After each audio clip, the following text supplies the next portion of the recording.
it felt really good knowing that I was able to appreciate veterans like that, and being there was an honor. Being able to listen to the veterans speak, and I'm thankful for them and the sacrifice they made, because if they didn't make that sacrifice, there's a good chance I won't be here right now.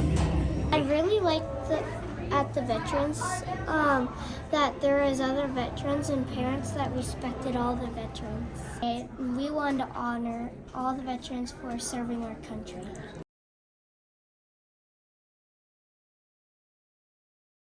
I'm very happy to be here because I'm very honored to have served. I'm very honored to be a member of the VFW, and I want everybody to know the value of military service and what it means to our country to have people who volunteer